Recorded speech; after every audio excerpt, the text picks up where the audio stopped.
up on 7pm, we first brought you the shocking story of puppy farms 12 months ago. So 1 year on, has anything changed? Every puppy farm I've been on this last 12 months has not complied with the current legislation. There's been horrendous cruelty. This is the 7. Now, Chris, 12 months ago you brought us a report on puppy farms, and tonight we're taking another look at the issue. Yeah, we wanted to revisit the issue a year on and actually see what had really changed.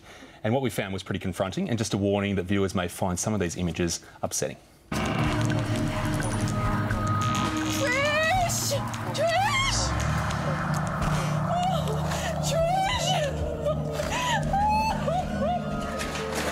I heard a horrific scream for my name, and I went to where that scream was and couldn't believe what I saw. Oh my God!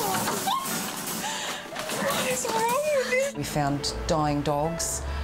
We had to remove them. We rang the police and said we were removing the dogs immediately and taking them to the vet, and they unfortunately had to be euthanised straight away. In May, animal activists Deborah Tranter and Trish Burke filmed inside this puppy farm in country Victoria.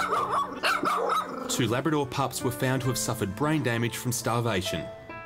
The breeder still hasn't been charged. Every puppy farm I've been on this last 12 months has not complied with the current legislation. There's been horrendous cruelty. This year in Victoria, the state government gave new powers to the RSPCA to inspect properties and charge breeders who breach the code of practice. But so far, it's done little to stop the cruelty. We have to be able to prove cruelty. So while it might appear to be cruel from the community standard, under the law that's not necessarily the case. Maria Mercurio, CEO of RSPCA Victoria, says they don't have the resources to properly enforce the law. And, as a result, rogue breeders are being let off the hook. We will never have enough inspectors. If we doubled the number, it wouldn't be enough. If we tripled the number, it still wouldn't be enough. But we do the best we can with what we have. Remember Hope and Faith? They were rescued from a puppy factory last year by Trish Burke.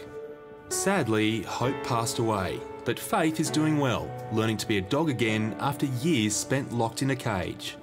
As time progressed and we showed her love and care, and she's flourished. She really has. The stories of success are what keeps them going.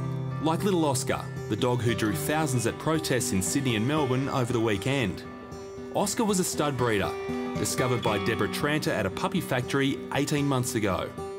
You can see the size of the mats on this dog, and it's just solid, matted hair. After rescuing Oscar from the cruel conditions, it was Deborah who was charged for theft, and Oscar was returned to the puppy farmer.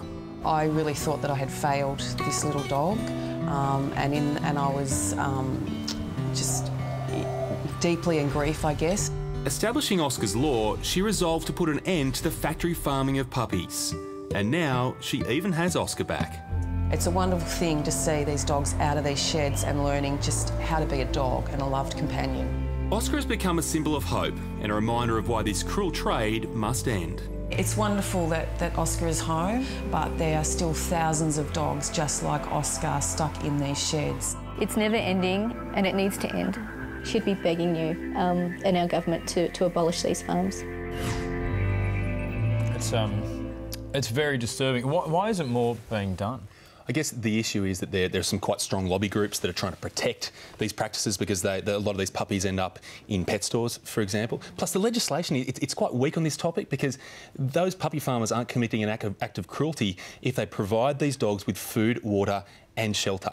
But they're not. They're clearly not providing enough food and water. Well, the food might look poor, but it's still food. So that's where the rules are so weak. We need to get legislation to ban these large-scale practices. Well, how do you stop people buying puppies from these rogue farms? What I'd actually like to see is, you know how you have the Heart Foundation tick of approval? I'd love to see the RSPCA tick of approval on puppies. So they actually inspect these premises, make sure the breeders are legitimate, and if they are right, they get the tick and they're okay. Great I idea. think when you spend that amount of money on a puppy, you deserve that assurance. Listen to Brownie. That's what they should be doing. And big thanks to Trish and Deborah for all the work that they do as well.